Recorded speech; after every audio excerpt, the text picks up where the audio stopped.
இந்த குலசை தசரா பற்றி ஒவ்வொருத்தரும் ஒவ்வொரு வரலாறு சொல்லுவாங்க. அவங்க சொல்கிறபடி அது அப்படியே இருக்கட்டும். அம்மை நோய் ரொம்ப அதிகமாக பரவிட்டு வந்த காலத்தில் தூத்துக்குடி, திருநெல்வேலி, நாகூரில் சுற்றி உள்ள ஊர்களில் இருந்து மக்கள் கூட்டம் கூட்டமாக வந்து அம்மனை வழிபட்டுட்டு போனாங்க. முதல்ல புள்ளி வேஷம் அணிஞ்சு வந்தவங்க அப்புறமா குறவன், குரத்தி, முருகன், பிள்ளையார், அம்மன், காளின்னு ஒவ்வொரு வேஷம் போட்டுட்டு வந்தாங்க. அம்மனுக்கு மாலை போட்டு காப்பு கட்டி விரதம் இருந்தாங்க. கல்யாணம் நடைபெற, குழந்தை பெற, கடன் நீங்க, வேலை விஷயமானு ஒவ்வொரு நேர்த்திக்கடன் இருந்து அம்மனை வழிபட்டாங்க. இந்த காலகட்டத்தில் ஒவ்வொரு தெருவுக்கும் ஒவ்வொரு ஊருக்கும் தனித்தனி குழுவாக சேர்ந்து வசூல் பிரித்து அம்மனுக்கு காணிக்கை செலுத்துவாங்க. அதை செட்டுன்னு சொல்லுவாங்க. அந்த செட்டுக்கு தலைக்காளி சோப்பு காளி. செட்டில் வேஷம் போடாதவங்க, செட்டால் ஒதுக்கப்பட்டவங்க, செட்டே பிடிக்காதவங்க தனியாளா போய் அம்மனை தரிசிப்பாங்க. தனியா பறக்கட்டி விரதம் இருந்து தீச்சட்டி எடுத்து அரங்கேற்றம் பண்ணி அம்மனை வழிபடுவாங்க. அப்படி செட்டில் இல்லாத ஒரு காளியோட வாழ்க்கை தான் இது.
சாமி, காளி வேஷம் போடுறதுக்கு தான் தெக்கூருக்காரர் செட்டு கூப்பிட்டாவில் போக வேண்டியதானே?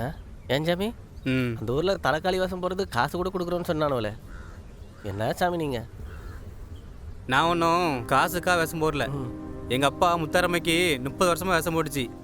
எங்கள் அப்பா வழியில் நானும் இந்த அம்மைக்கு வேஷம் கட்டுறேன். முத்தாரம்மா தாயி எங்களை எந்த குறையிலும் நல்லபடியாக பார்த்துக்கிறா.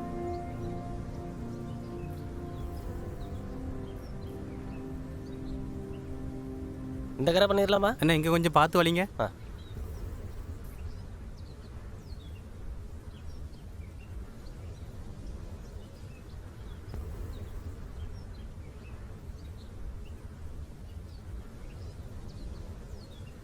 என்ன இருந்தாங்கண்ணே? சரி சார், நல்லதுண்ணே.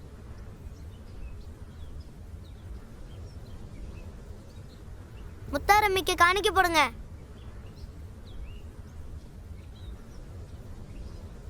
இந்தாங்க சாமி. திருநாள் வாங்கிக்கோங்க சாமி.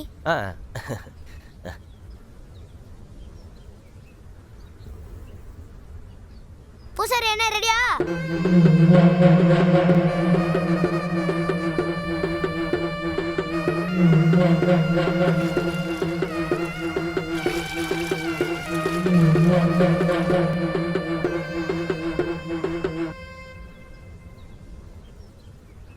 தாயே முத்தாரம்மா,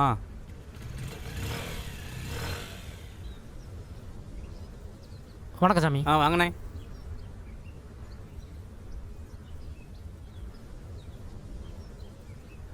உரிமை அடிக்கிறவங்க வந்துட்டாங்க, சீக்கிரம் ரெடி பண்ணுங்கப்பா.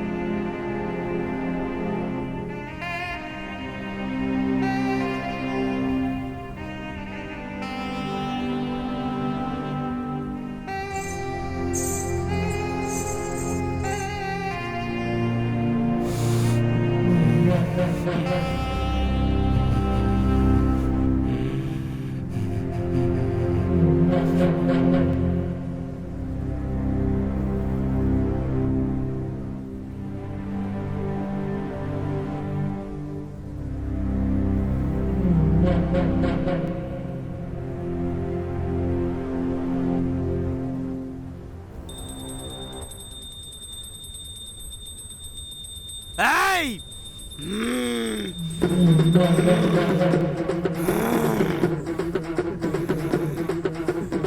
ஏய்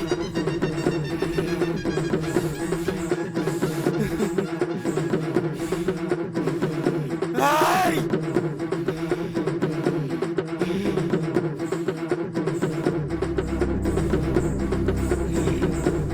ஏய்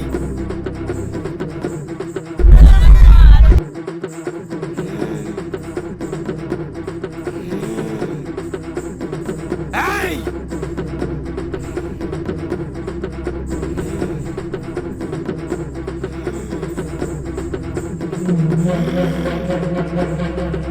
ஏய் கொண்டா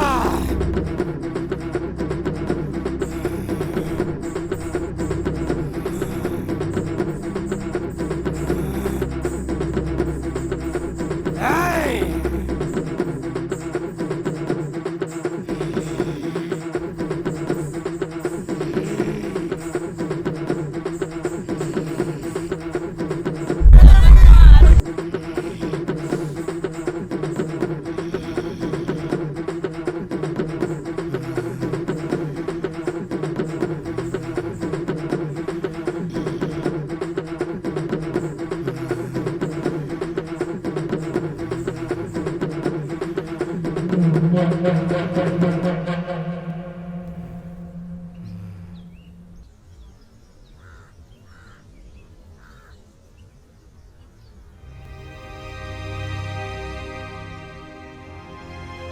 தொண்ணூற்றி ரெண்டில் வந்து பெரிய வெள்ளம் என் செழிப்பூர் மக்கள் எல்லாம் விழுங்கிருச்சு.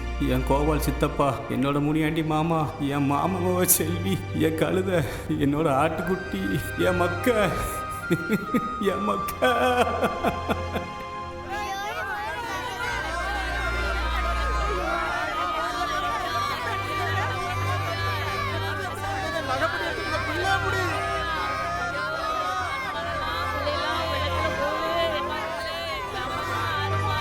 அந்த கொடூர சம்பவம் நடந்ததுக்கப்புறம் கருப்பனும் அவன் மவனும் வீரனூரில் போய் ஒரு குடிசையில் தங்கினாங்க.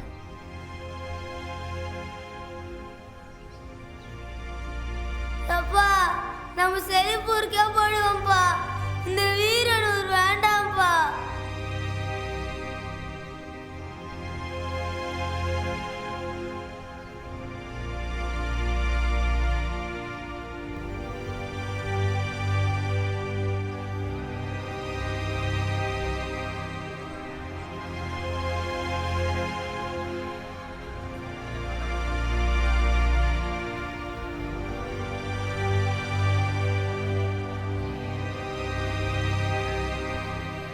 இப்போ அந்த செழிப்பூர் செழிப்பே இல்லாமல் வெறும் ஆடு மாடு மேய்க்கிறதுக்கும் சின்ன பையில விளையாடுறதுக்கும் தகுந்த இடமா மாறிச்சு. அந்த குடிசையிலேருந்து செழிப்பூரில் எப்படியாவது ஒரு வீடு கட்டணும் தான் இந்த கருப்ப மகனோட ஆசை. இந்த தடவை கண்டிப்பாக கட்டிடுவான்.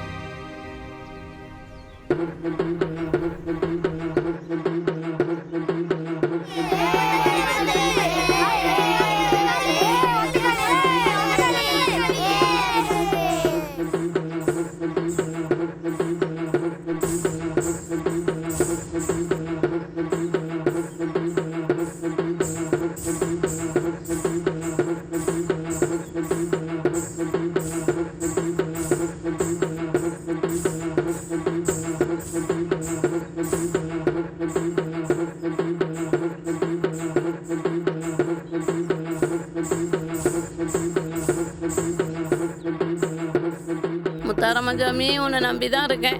ஹோட்டல் வியாபாரத்தில் ரொம்ப கஷ்டப்பட்டு கிடக்குமா என் பிள்ளைகளு. நீ தான் நல்ல வழி கொடுத்து என் பிள்ளைகளை காப்பாற்றணும் தாயே. ஏன் தாயே அமைதியா இருக்கு? நடத்தி வைப்பியா?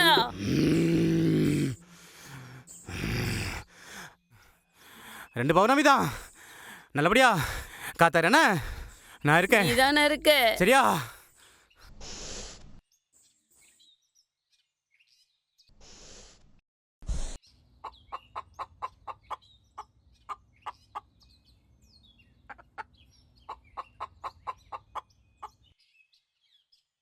இரு இரு, நான் வாரேன். காலை முறிச்சு தொங்க விட்டு போடுறேன். கழுத குதி போ.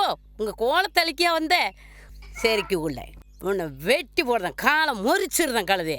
கருப்ப மகன் வரட்டும். அவன் குடிசையை காலி பண்ணாதான் சரிப்படுவான்.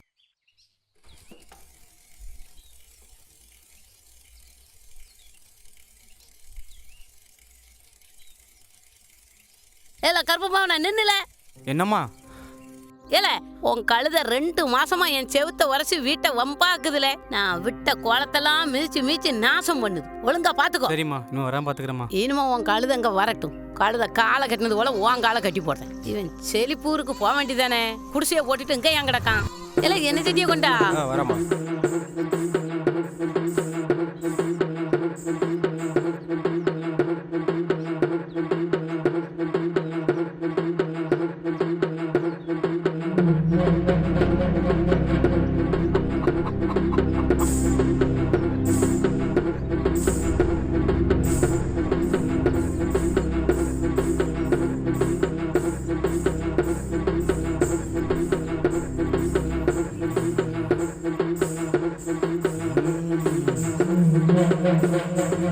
முத்தாரம்மா பம்பாயில என் பேரன் கடை வச்சிருக்கான். அங்க கடந்து ரொம்ப கஷ்டப்படுறான்.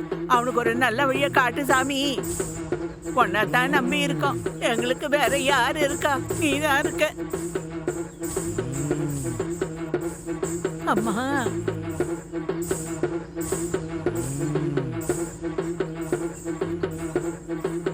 எப்போ அரிசி பைய காட்டு.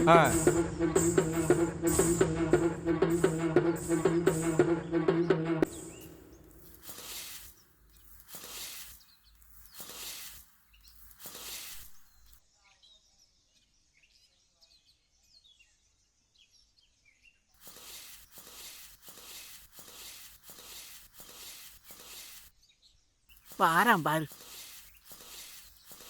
எல்லாம் கருப்பம் அவன தர குளிச்சுட்டு இந்த பாதைக்கு தான் வருவீளோ? வரத்தாள் சுத்தி காட்டு பாதைக்கு போக வேண்டியதல்ல. பொட்ட பிள்ளைங்க இருக்கிற இடத்துல சட்டையே இல்லாம காலை தேய்ச்சி நடந்து வந்துட்டு இருக்கான் பாரு. ஆளையும் சைஸோளையும் பார்த்தல.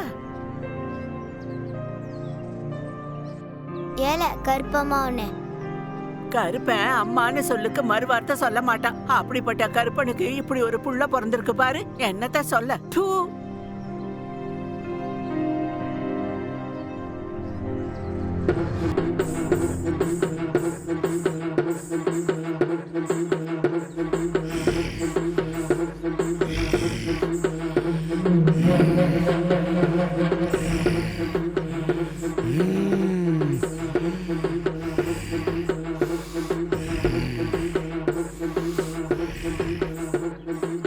சாமி வந்துருக்கு மகாராஜே. மகாராஜே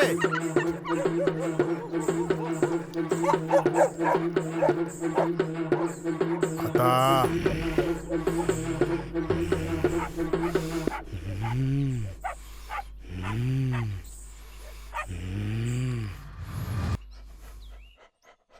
என்ன மருமவனே, கபடி விளையாட்டுக்கு எத்தனை மணிக்கு போறீங்கடி?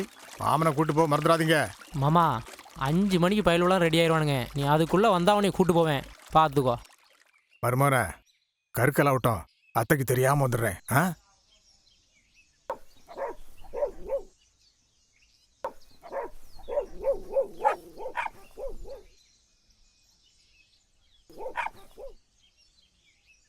எல்லாம் கருப்பமோனா, என்ன வேட்டைக்கு ஒத்தையில போயிட்டு வர? ஆமாண்ணே, கீழூர் பையில கூட வேட்டைக்கு போனேன். அவனை அந்த பாதிக்கு வண்டியில் போயிட்டானுவேன். நான் இப்படி வாரேன். இங்க வா. வரண்ணே. என்ன மாமா, அண்ணங்க சரியில்லையே? வரட்டு. சொல்லுங்கண்ணே. யாருல அண்ணன்? சின்ன கோயில், கொஞ்சம் இடம் கொடுத்தா அண்ணன் தம்பின்னு உறவாடிடுவீங்க. நீ ஏன் கூட பிறந்தியா இல்ல ஏன் சொக்காருண்ணா? ஒழுங்கா ஐயான்னு கூப்பிடல. சரிங்க மாமா. ஐயா இல்ல, நைனா. ஒழுங்கா நைனான்னு கூப்பிடணும். சரி நைனா. நாயை கூட்டு போல. வரேன் நைனா.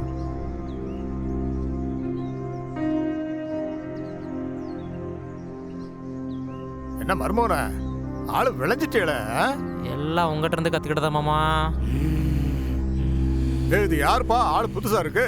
இவரு சாமியோடைய சித்தப்பா பையன், ஊர்ல இருந்து வந்திருக்காரு. இல்லை திருவாத்தா. வாயா வாயா. சரி, அப்படியே ஆத்தால பாத்துட்டு வாங்க.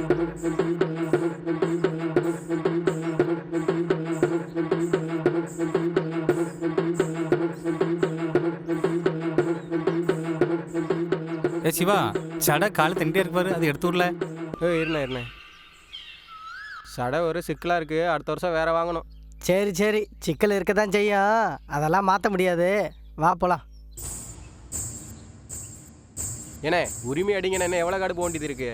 மாமா கால் சுடுது மாமா, சீக்கிரம் போவோம்.